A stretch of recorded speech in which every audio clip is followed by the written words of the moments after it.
Welcome to Otherworldly, the Changing Times, Changing Worlds show. And tonight, uh, my guest is Carenza, who unfortunately has no functional camera on his computer. So you'll have to listen to his words of wisdom. But everybody is welcome to join in because tonight we are discussing a little bit of a ticklish problem, which is that sometimes the people who mean very, very well can really come up with dumb ideas. And to me, this is a personally important topic to me because over the years, I have believed so many really dumb things that turned out I was wrong about later. that that I hold it very important that we be allowed to make mistakes, get new information, change our minds, and that we learn to be humble and not tell other people how to live their lives because everybody has their own way of their own world to deal with. I used to be a huge proponent in my fiery youth, which, as you can see, was a long time ago. In the 60s and 70s, I pushed everybody to come out of the broom closet. And when they saw how many of us there were and how normal we were, they would stop worrying. And then one day, I found myself at a presentation by Isaac Bonwitz, and he was saying essentially the same thing. He was saying that if you have, just be out there. If you have a store, some Christians hang a cross up on their wall, put a pentagram up on your wall. And I felt motivated to get up and argue with the star and say, Isaac, if we do that, if you have a shoe store and every pagan within an hour buys their shoes at your store in solidarity, you will probably still lose more of the Christians over the denomination that feel that they should not support anything a pagan does, and you will end up losing your store. And I think that it has to be a personal decision as to whether you're going to be out and pride is good, but at the same time, don't tell anybody else what's okay from them. I have met too many people who've lost their jobs, too many parents who have lost their children in custody battles. It's just something that I think you have to let each person look at their own situation and decide. And that's my 72-year-old take on it, which is way different than what my 25-year-old take was. And Carenza has watched some of these things too, and that's why I asked him to come and talk about this. Carenza, can you speak so we can hear you? I think you can hear me. Great.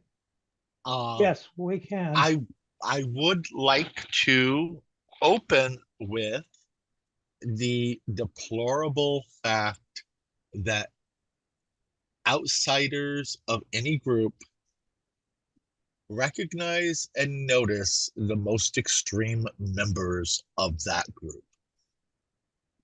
We don't recognize and notice as outsiders the sweet, wonderful, conservative Christian ladies. We notice the nutcases. We notice the ones who are out there trying to deny us whatever it is they're trying to deny us, no matter what group we are. That being said, keep that in mind. And the fact of the matter really is that there are a lot of people who think they're doing us all a favor when they're not. Laurie Cabot springs to mind. She frankly looks like she's trying to be scarier than Anton LaVey.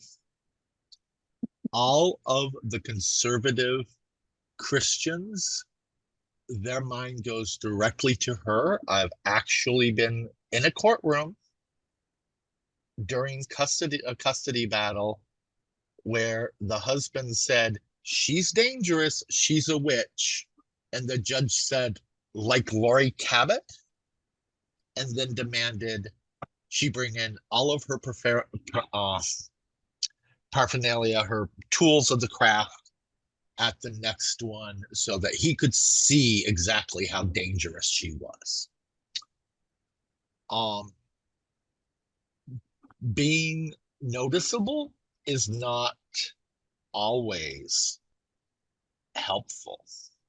Don't bury the punchline. Tell them what she brought in. Oh, well, she brought in her spice cabinet.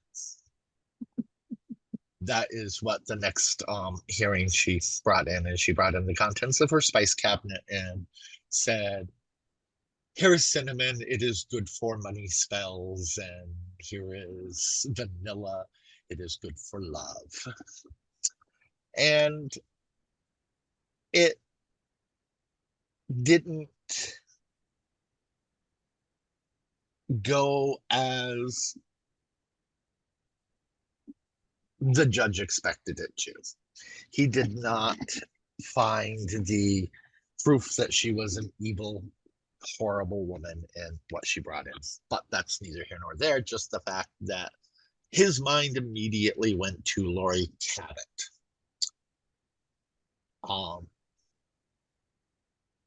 Really is an illustration that it's the extreme members that stick in the mind and get the attention. I have heard why Laurie Cabot likes to wear black. Very, very recently, I was at a local tea house that does Victorian teas, and there was a charming young pagan lady who is quite the goth, and she makes these, they're just charming outfits. She was dressed as Alice in Wonderland in black and white with a scarlet bow. She manages to wear black all of the time without once ever giving off the aura of "I'm trying to be scarier than Anton LaVey." No one is ever going to look at her and go, "You must be the epitome of evil." Part of that is she is very, very bubbly and happy and cheerful, and she talks to everyone. No matter who you are, she will find something to talk to you about. But the point of the fact is she still manages to wear black and not do it in an ominous manner.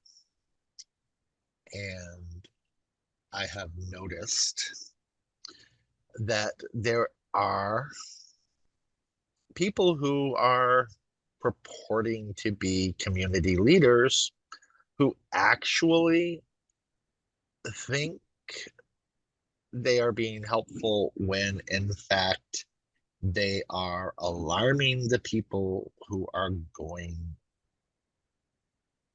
to, at some point, some of these people are going to be making life miserable for pagans, be it via custody battles, losing their jobs. We had 2 local New Age shops that local conservative churches got to the landlords, and they're both now gone because they couldn't get their leases renewed because there are just way more conservative Christians in this area. I'm in a very red area that's fairly rural. And where these things may not be even on the radar for people living in cities. When I lived in Rochester, it wasn't a worry. When I lived in Boston, it wasn't a worry. You could be any sort of pagan you want in Boston, and you're not going to get noticed. If you look at the political map of the United States, where you see the red and the blue, there's a whole hell of a lot of red where the conservative Christians are in the majority and they're voting in everyone. And if you're in those areas, you're going to find that the judges that are appointed or elected are probably going to be conservative Christian judges. And we have seen exactly how well that works out sometimes. There's a very, very famous one right now who in Texas on the federal level who will give conservatives pretty much anything they ask for, including banning abortion drugs. If we look at things logically and reasonably, it simply is more beneficial if people who are visible do look to them as like just regular folks. Not too long ago, my son was in a custody battle, and the fact that he talks to me was used against him because I'm pagan and I'm gay. And once the judge actually got a look at me and a look at my degrees and went, okay, anthropology, yes. And a lot of that would have to do with the fact that I walked in looking perfectly normal. I didn't look like I was trying to be scary. A courtroom is not a good place to look scary. A courtroom, no, a courtroom is definitely not a good place to look scary. And really, if you do want to look scary, claiming that you're doing it because you're a witch, well, first, witch is a very, very loaded term. We don't have many terms that are not loaded, but witch has so much historical baggage. And for a huge segment of the population, witch translates to evil, pact with the devil, Satanist. And it is lovely to think that we can educate them out of that. But thank you to the satanic panic, that is never going to happen. We have studies of what happens when you take people and subject them continually to something that terrifies them. It changes the way their brains work. It's one of the core tenets of brainwashing. And once you've done it long enough, even if they are given proof that what they fear is not, they're not going to believe it. They're not going to accept it. So we have a large group of conservative Christians who had this done. They've now had it done on very many things, unfortunately. And for them, the satanic panic is not over. We have several churches of that sort in this county. I know people for whom they are continually worried that there are going to be Satanists doing something to their grandchildren, trying to do something to their children. They feel very, very much at risk because of the brainwashing. It's easy for us to say, well, the satanic panic was in the 90s because the media is not harping on it anymore. but for the people who were brainwashed by it, for who it's going to be their reality, it's still very, very real. And it has enormous effects. Anyone who is familiar with the case of the West Memphis Three, which a little bit of background on that, it is a case where 3 teenage boys were convicted of the murder of 3 children. Damien Eccles, who first attracted the attention of James Sudbury and Steve Jones, who were police officers who were investigating the murders and had absolutely nothing to go on. They had no leads. They looked around to find someone, and they settled on Damien Eccles because of his interest in occultism and the fact that he wore all black. He really was trying to do the scarier than LeVay thing. But how old was he? He was 16, 17. He was a kid. They were all kids. None of them were adults. And they started investigating him. Their star witness against him was a woman named Vicki Hutchinson, who has recanted her testimony, claiming she was coerced by police. When she enters the picture, she is being prosecuted for embezzlement, which she was never actually prosecuted in the end for that. She agreed to basically set Damien up. And she insisted, even during her testimony, that he never said anything incriminating, but they did go to a Wiccan gathering. Ooh, they went to a Wiccan gathering. And there was another young boy that went with him, Jesse Kelly, who Damien was convicted and sentenced to death, and Jesse Kelly got life plus 2 20-year sentences. Jesse Kelly has an IQ of 72. If you listen to this young man, it is very, very clear that he is not the brightest boy around, and that he's easily confused and easily overwhelmed. And the police started looking at him because if he was close enough to Damien Eccles to go to this horrible, evil Wiccan gathering, he was probably worth looking at.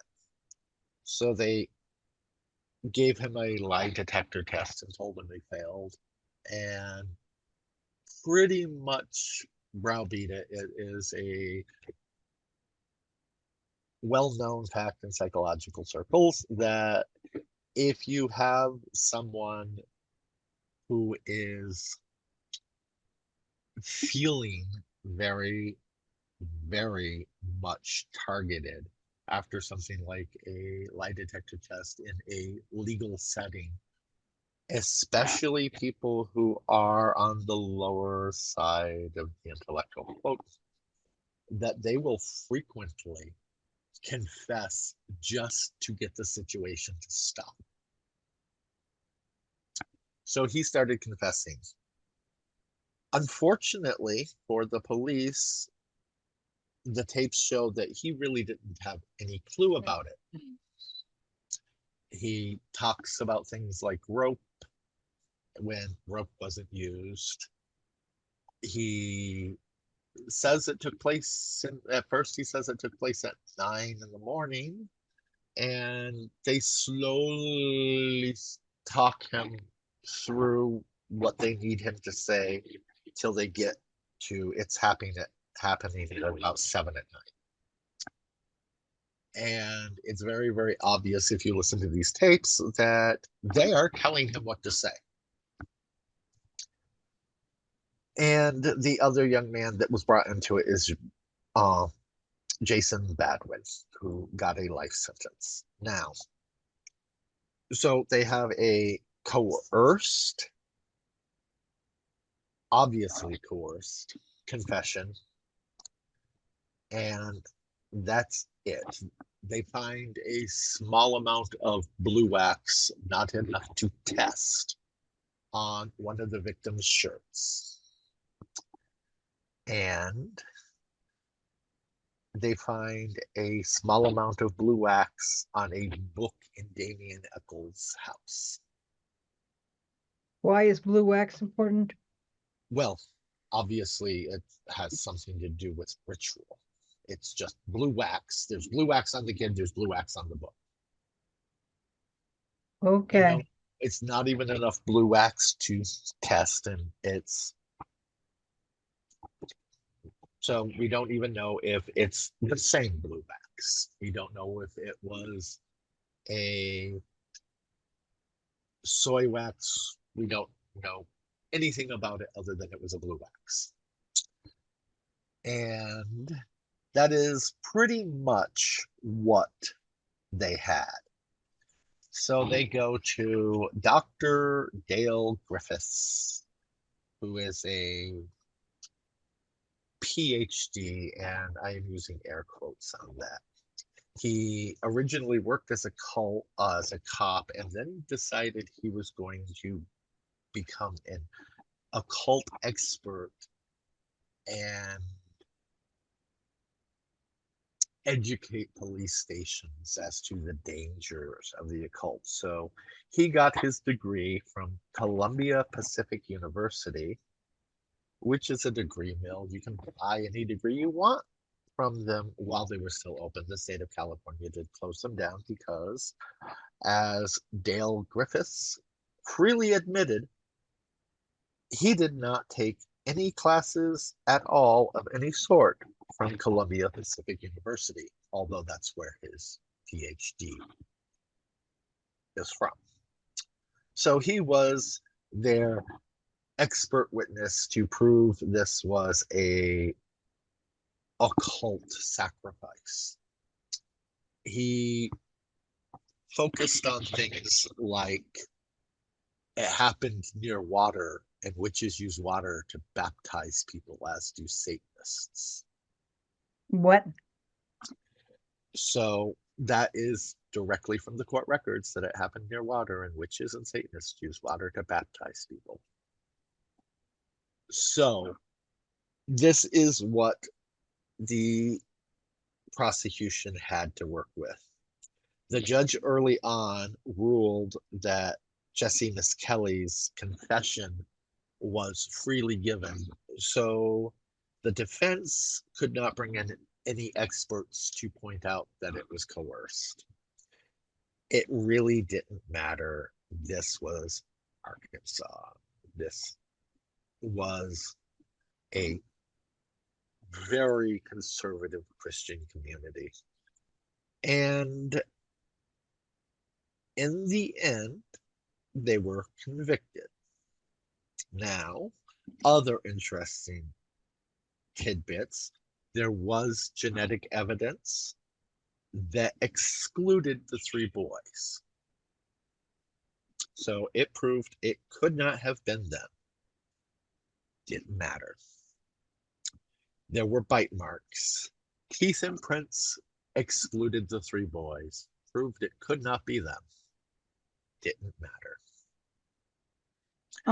This is kind of cool, but can we get to more personal, more recent things?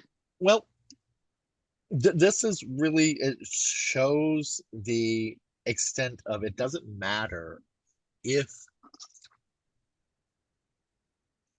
a community is scared enough, if they are conservative enough, doesn't matter what the evidence is, if they decide that you are scary.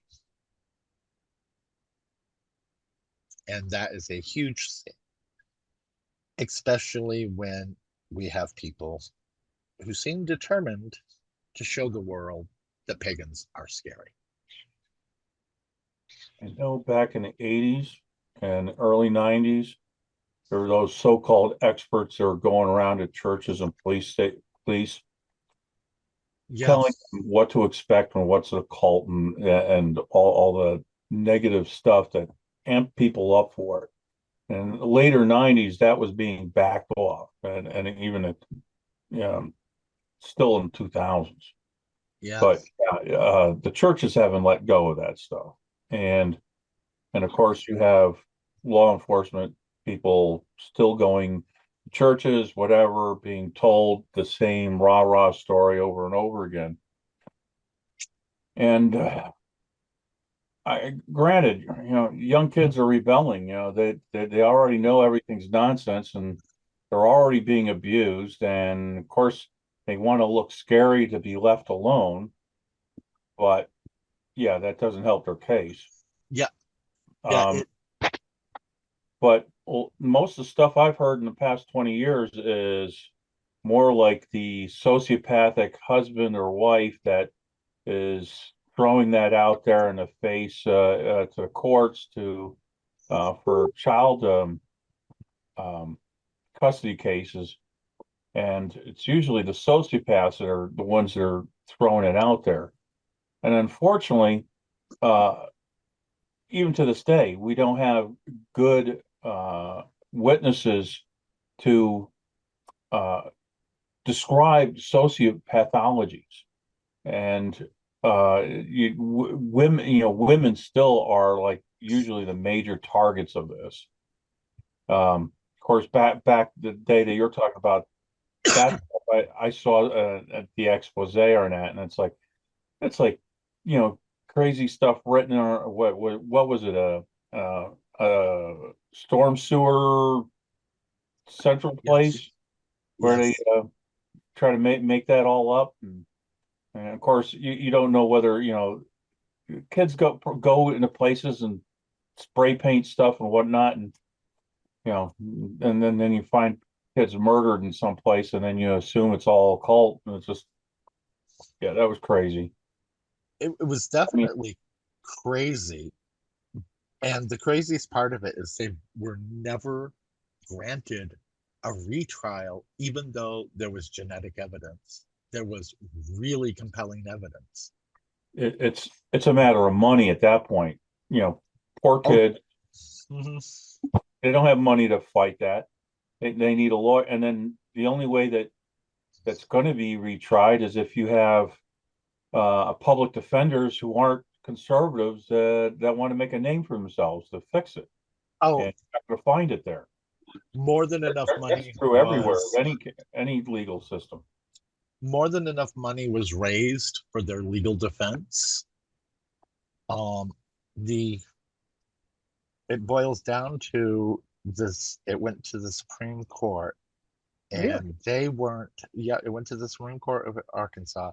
They weren't going to grant a retrial, and it boils down to 18 years in prison on death row for one of them for a wrongful conviction. That's going to be a really big bill for the state. They ended up, in order to save Damien's life, taking a Alford plea, which means that they can still legally claim their innocence, but they are admitting that the state had enough evidence to convict them, and they're therefore guilty. So they were released after 18 years in prison on an Alford plea, which basically means they're still considered convicted guilty. The really, really, really big point here is, if we look around right now, a lot of people I know locally say, well, we have legal religious protections. It really only matters if they're enforced. Yeah. I think that's one of the things that Lori Cabot is working on now. She's trying to get to get more things enforced. But I think she's in her 90s now, and not being particularly as active as she used to be. She's 90, she's mostly retired. But yeah, I think the thing that worries me most, or the thing that I've encountered personally most often, is that in the cases I know of, it might not be true across the country, but the in custody cases, it's all handled with one judge, and you can't change the judge if the judge is not if the judge thinks that it's a Christian nation, and anybody who is pagan is obviously a bad influence on the kids. You can't get a different judge and say this judge will not give us a fair trial. A custody battle always stays with the same judge, and that I believe is a flaw in the system, because if you have a conservative judge who, I mean, if you have almost any other religion saying that my faith teaches me what is right and wrong, they don't like that. They want you to put the law ahead. But if you say you're Christian, they're more likely to say, "Oh, well, that means that you're making the right decisions," and that bugs me. But I also have many people I've known and talked to who've lost jobs, and they had wonderful reviews until suddenly they were fired because they had bad reviews last quarter, right after the Bible study group opened at lunchtime and started sending every member of the Bible study group to the boss saying, we don't like having that pagan here. They not only they pagan, but they admit it.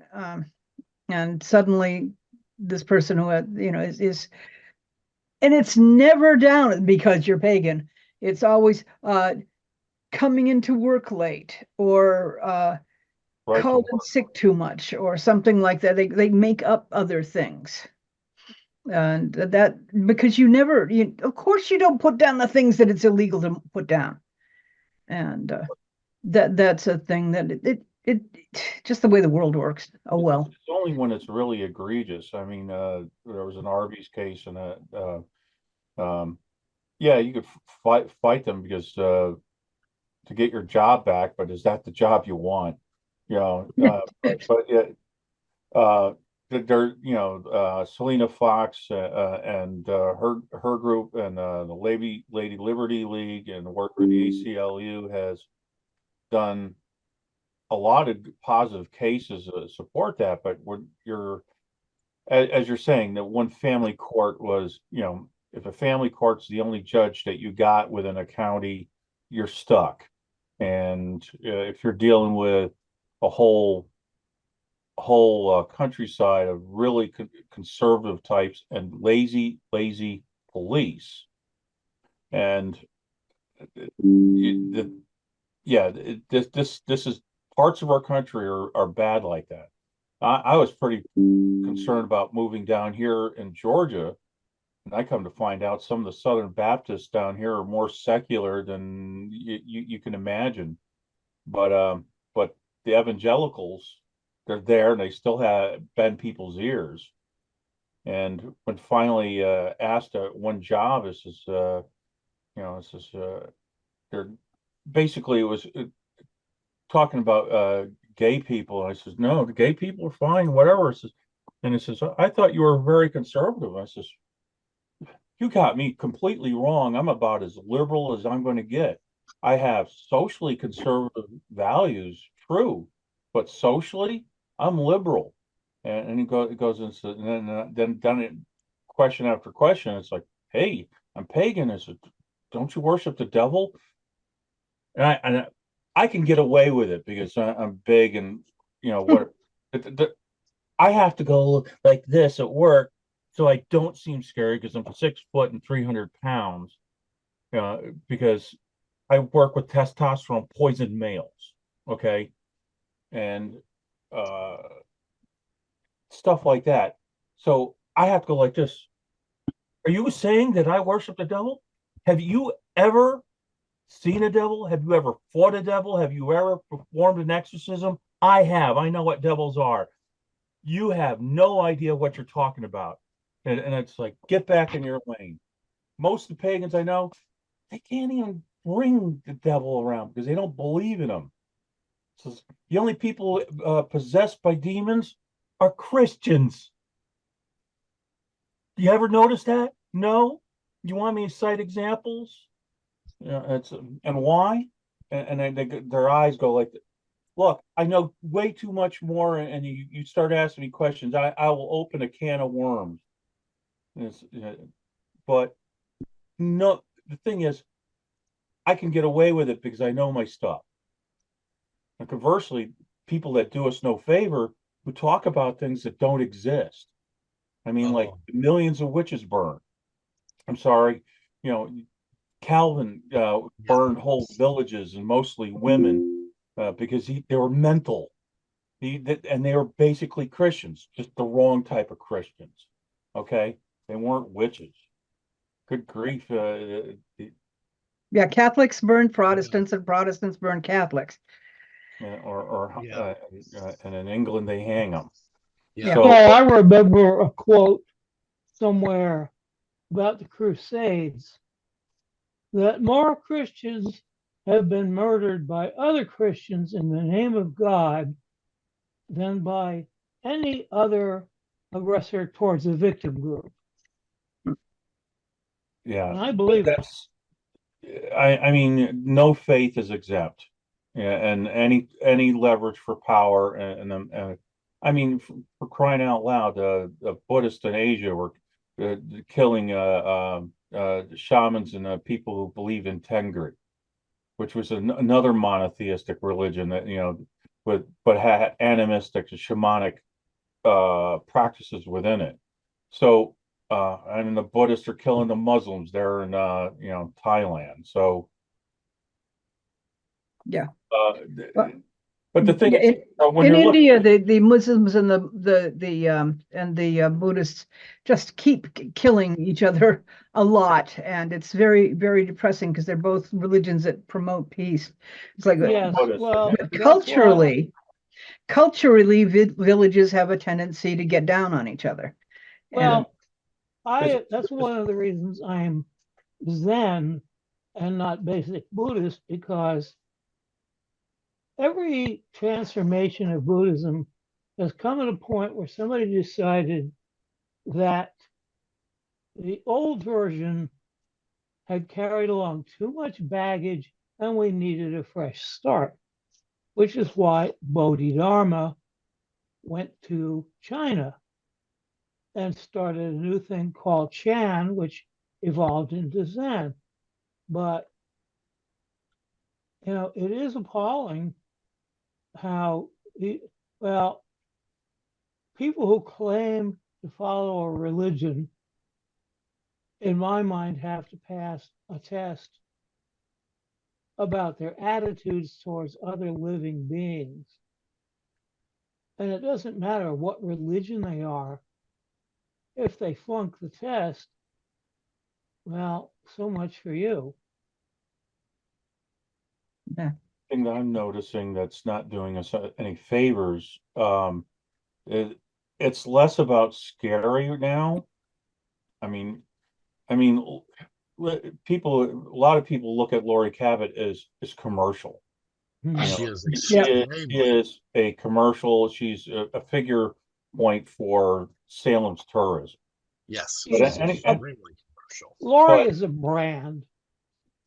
Yes. Yeah. So either way, and when we don't make headlines because we're looking like normal people, it doesn't make print. So there is that. But my concern now is where we're being looked at as being ridiculous. I mean, when you have the TikTokers, that are saying, they don't. There's a lot of there's a lot of people in various pagan groups that are just as bad in conspiracy theories about COVID and vaccines and this, that, and the 12-strand DNA and this other stuff, picking stuff up from the piles and piles of made up stuff from the whole train of New Age stuff, and then because we don't have leadership, because we don't have people that we can trust, because they have learned to distrust absolutely everything, so they're going to be more rebellious. They start their own groups, and guess what? Because they've been abused by sociopaths, they end up becoming sociopaths themselves, and those who are victims get re-victimized. So it further isolates pagan groups, Wicca, magical groups, spiritual development. You get a whole bunch of people that are revisiting the vicious cycles of their childhood in churches and high school and what have you, and they're not aware of it, they're not conscious of it, and because they're getting stuff from bad books, they're re-spewing over and over things that make no sense, even magically. I mean, so when people say that, something crazy, and then other people look at, oh, you must be a fruitcake too. We can't take you seriously. You're worse than a snowflake, and et cetera, et cetera. So there's, as Carenza says, yes, there's the dark and scary, okay, and this is what the religion plays to, and then you have all the stuff, because news people will also go to the other extreme of absurdium, people who say absolutely crazy stuff, and we're not talking about people who look crazy, people that look like they've crawled out of a garbage can, or they're wearing 50 degrees of clash of color, and big giant pentacles, dreadlocks, when they don't look good on you folks. And I'm sorry, some of you people, it's like you end up looking like, Bozo looked more respectable, and that's scary. But this is what makes news. Yeah, I have a story about when Kerkulan, who is the gentleman who started the Officers of Avalon, which is police officers, firemen, and first responders who are pagans. And this was probably in response to the Satanic Panic, but he was at a pagan pride thing, and they had given out those little plastic glow-in-the-dark rings that you can snap on, wear as a wrist, or put two of them together in a necklace. If to anybody who was willing to talk to the press, and they told the press, look, you want to talk to somebody, find somebody with one of those. And first they would go to the guys with the vampire fangs and the wings and the huge witch hats. And when they used them up, they went to the people with the dragon t-shirts and the witches do it in circles t-shirts and whatever. And one of them, when they used those, came up to him and said, oh, do you know that those sticks mean that you are you're a pagan who's willing to talk to the press? And he said, yeah. He said, but you're wearing a suit, coat, and tie. He said, yeah, well, I'm not in uniform, that's what I wear. And they will pick whatever will make the best soundbite, and they don't really even have to go for the people in the cool clothes. And let's face it, that's one of the liberating things about realizing you're pagan and joining the community. You can say, I'm okay the way I am. You can dress the way you want to. You can wear the young people's fashions and make your hair blue, even if you're in your 70s. You can be who you want to be, and that's really wonderful and liberating. But you see a bunch of them together, and we look really like a bunch of nuts. And then on top of that, the media whose job is to sell papers, or job is to sell how many ever seconds of film, will take the most outrageous sound bites. They will take the most intelligent thing you said, pull out 5 seconds of something that can be misunderstood, and that's what they'll put on. Their job is not to make us look good. Their job is to amuse not their audience, but whoever they think their audience is, which may not be even, they're going to have some research group is going to tell them who their audience is, or who the audience that spends more money is, and they're going to feed that. They're going to do that, and that unfortunately is a part of what we're dealing with. Yes. One of the things I have come to realize is that everything is about the power structure, regardless of who you think is in charge of it. And I happen to think the billionaires of the world are in charge of it. But regardless of that, if you do anything that implies that you cannot be controlled, they will freak out, because everything with them is about controlling the lower class, which is basically anybody other than them. So regardless of your financial or social status, that's where they go. And I have to realize that every time I do something that pushes against that structure, I expect feedback. Yeah. I'm looking at. As Okay, Angela, you're making some great comment. Are you willing to come on to turn a microphone on, or do you want to stay comment shall I feed things out from the comments? Oh no, I'm just seeing the parallels between if you were gay or lesbian or anything like that, various ages and things like that. It just seems interesting that we're discussing things that happened before I was born. I'm 43. So I understand. I've been with y'all a couple times, of course. Oh yeah. But I'm having to research and look up all these names that I've not heard because I forget her name already. I have to scroll back, but like y'all said, she's 90. Oh, Lori I Cabot. would never, ever, ever come across her in anything I've ever read. So as I just think it's amusing that as generations change and we all are adapting and all that, what y'all have in y'all's brains are going to be completely different than people that are in their 50s, 60s. They're different people, my generation, than younger than I.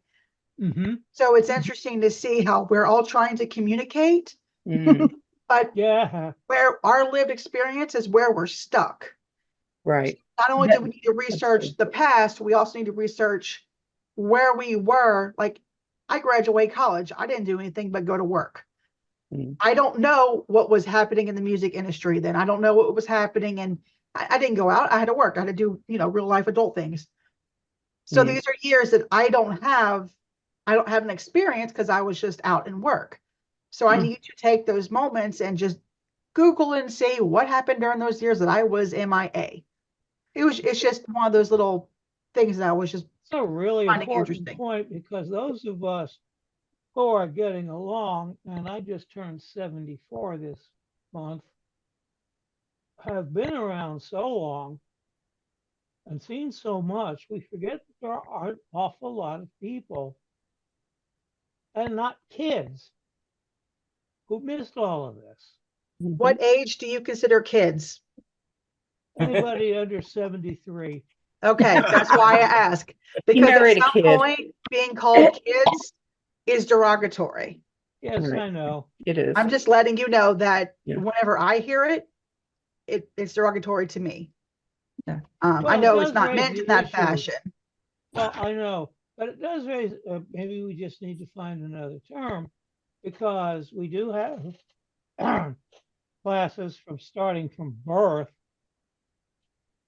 young child, teenager, and then young Okay. adult. And where do you draw the line and what do you call it? I would call them novices. That is a word Novices. that doesn't require an age. Those are Right. people who are learning, that need guidance, that are actively seeking out advice from a different generation, regardless of their age or their experience level. That's novice. That's Yeah. wonderful, because in many ways we are all novices at different things, just as I am a novice learning about magic. Right. And that I like things that kind of strip away Mm-hmm. the calendar and allow people to be what they are at whatever age they are, at whatever stage of development they are. And that's the foundation for why when I talk to younger people, especially much younger people, the ones I refer to as kids, 8, 9, 10, I still talk to them as though they are people. Mm-hmm. They are persons who have a lot to learn, but they're still people, and you need to respect them because they have intelligence, they have attitudes, they have a sense of direction. And that's where I go with that. Well, I'm agree. going to ask a question. Those of you who are younger than us old guard here, have you experienced situations where you felt that there was a need to be cautious about how you presented yourself as a witch or a magic user or whatever you prefer to call it? I have more trouble being female bodied and being in the LGBT world, Mm. being in other alternative situations. That's the last thing on my mind. I am Okay. looking around, making sure I'm not going to get murdered today because Mm. I happen to have, female bits. Mhm. I never ever consider witchery being an issue.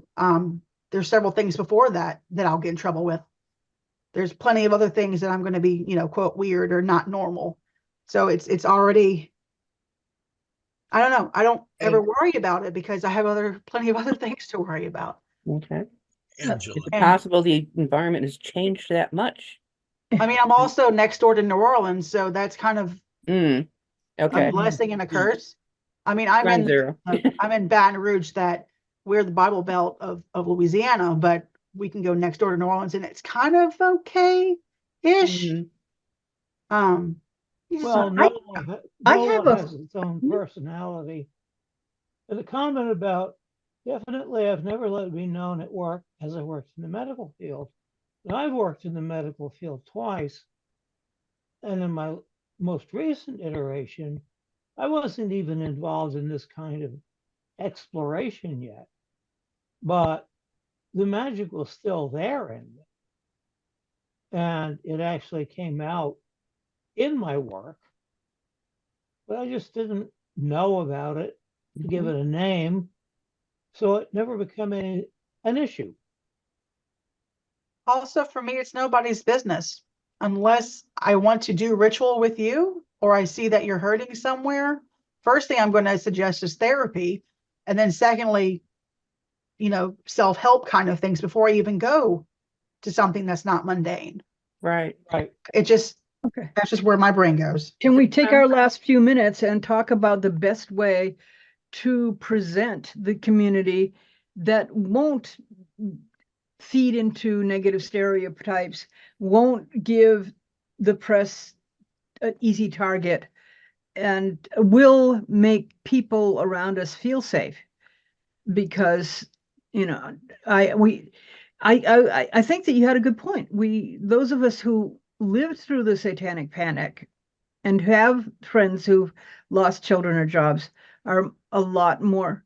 Was it you who said that we're stuck in the period that in our experiences? Yes. I know I'm stuck in my experiences. I'd seen people whipped off to jail. I have to admit, one of the funnier things was I have seen an SEA group shut down on a particular campus briefly because the Christians turned them in and said, they're Satanists, they're wearing capes. To which they said, Oh dear. we're medievalists, we're wearing capes. And the administration said, oh, for goodness, go say, stop being these frivolous accusations, go away.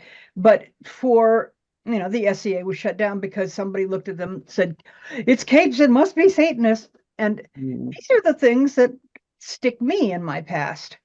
The people that I've seen hurt stay with me.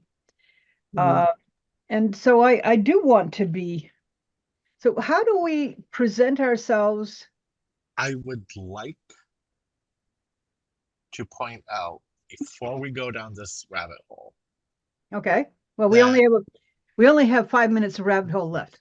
So that at this point, the right has stacked our courts, and the fact of the matter is who gets to decide who is a religion and who isn't. It wouldn't take but a case going up to the Supreme Court to potentially lose us all our protected religious status, as dubious as that now is. That being said, being visible is good, especially if we can be visible within the framework of our community and legal structure. The more people we get involved in the politics of our local communities, the better off we are. Why are we stuck on making this a religious conversation? Why can't it be something, this is a hobby? Same thing with, whatever happens in your bedroom is your own privacy. Why does this have to be tied to religion in the first place? I think Well, the Christians make it because that. there are a lot of lunatics out there that see it as a religion because everything to them must be a religion of some kind. If you're not a Christian, then you must be something else with a name and a tag and a description. And these people don't understand the concept of just being yourself and living your life. And these are the ones that threaten us. Yeah. Let me also say this. Not only do we, if we're going to be educated, if we're going to be leaders and trying to get people to work together, have to be trusted. And one of the things that I'm pagan, but it's like 80% of the people I know, 80-90% are LGBTQ and neurodivergent. The Venn diagram is almost a circle, and we have to be supportive of it. And there are pagan groups, some Wiccan groups, that are obviously binary centric. Okay. Some of them are conservative. I'm down south here. There are people who are conservative, and there's heathen groups that are conservative. Thing is, we have to come to the center and say we support everybody that wants to have a happy, healthy relationship with each other. Everybody who wants to make it miserable, we're not for that. And the thing is, we have a lot of leaders down here that talk about their paganism as one-wayism. Yeah. That's dangerous too. Oh, yeah. I'm working with a group of for solitaries to try to bring different traditions together for a festival. And it's an education. I'm finding how some groups are kind of stuck back in the 50s. Some of them are stuck with the same conservative mentality that came out of Christianity's. I'm like, good grief, you're cutting everybody out, and some of them are affordable. We have our group, and that's all we need, and it's our way or the highway. But we're willing to show you what we do, but The thing is like we have to have people that represent all of us. Mhm. I there's a group here in the next county that their whole group is LGBTQ, neurospicy, and they allow me in. And I'm glad they are Mhm. great people, fun people. Are they going to be looking normal? No, but the guy that works it, he's fairly normal outward apparently. Hopefully, I look somewhat normal. I know I'm the big white male, and end up being scary for both sides. So I don't know what to say about that. But I get that. Yeah, yeah, I mean, it's to a certain extent the men who are already are what we would like all men to be are kind of looking around saying, please don't group us in Mhm. with everybody else. I it, would I don't blame I them. think our safety lies in supporting Yes. every other human being, every type of human right, Every whether it's every reproductive rights, whether it's LGBTQ rights, whether it's racial equality, whether it's, damn it, the people on the reservations in Flint, Michigan need clean water, whether right. it's you don't put spikes out so that the homeless have no place to sleep. If we're out there saying these are our values and we're with you and we will support you, then we don't have to agree whether we're going to be heathen or pagan or druid or spiritualist. We can be human beings together. Yes. Yes. And for me, it's just every living thing. And Mhm. one of the wonderful things about my Zen practice, which is now going on 35 years, somehow Zen puts me into they have no idea how to classify me. And I think that is wonderful because I can just be me. Mhm. My practice has taken away a lot of attachments to judgments. That's So I great. can just be out there and I agree with that. Mhm. I personally believe and practice the whole idea of detachment as mhm. part of my spiritual practice, but that doesn't translate. Okay. Well, The it thing is, translates when you live your life that way and you can embrace more people and more things and more ideas. you embrace more ideas, yes, but that is showing attachments. And you have to do it in a way that other people respond to. Where, I mean, on the spiritual side of the thing, it's an inward journey. hmm On the religious or being able to practice what we do in the world, it's an external thing. And this hmm is how we can relate to other people to say, we're safe, it's okay, and your fears are unfounded. You have to have a certain grounding that people can relate to. I mean, it's one thing if you're a Buddhist in Japan, people understand that and being a Buddhist leader and speak to it, and especially like being a Zen. But if you are pagan in this country, who this country is afraid of and been programmed for 20 some odd 30 years with the satanic panic, and the churches have not let up on it. They'll say the most ridiculous, as Carenza say, any negative, scary thing they keep on saying until people it becomes part of their ego process. They hmm shrink the amygdala. It's a scientific fact. The thing Yeah. is, they have to. There's.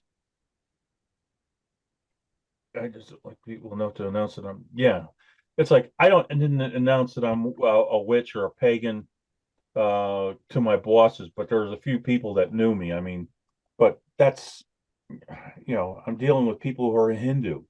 I end up knowing more than what uh, they believe. So Yes. that was But Well, I think the bottom line there is that it still validates my premise that my Zen Buddhism is an interior journey that prepares me to be better at dealing with externals. Because when I have achieve the detachments, then it's easier to look at other people and see them as they are. And as they say, the Buddha alone sees the world with his naked eye. Wow. And that's the goal. I really think I have to jump in here now and finish up. But we are, I think that the people who show up in this tiny little group probably don't have big problems. I want to thank everybody for sharing their perspectives. The reminder that the satanic panic was then, and this is now, but we have seen other things in which scary stuff can happen. So I think we need to be more active in putting out the positive and protecting those who need protecting.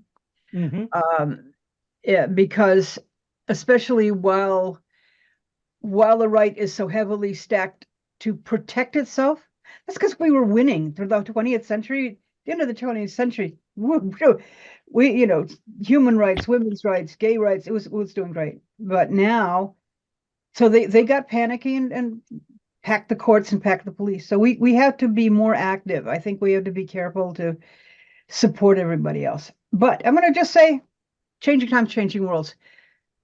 We are multi-faith. We would, if you know people who have a magical mindset, tell them about changing times so that we can get them there. Okay, guys, this is a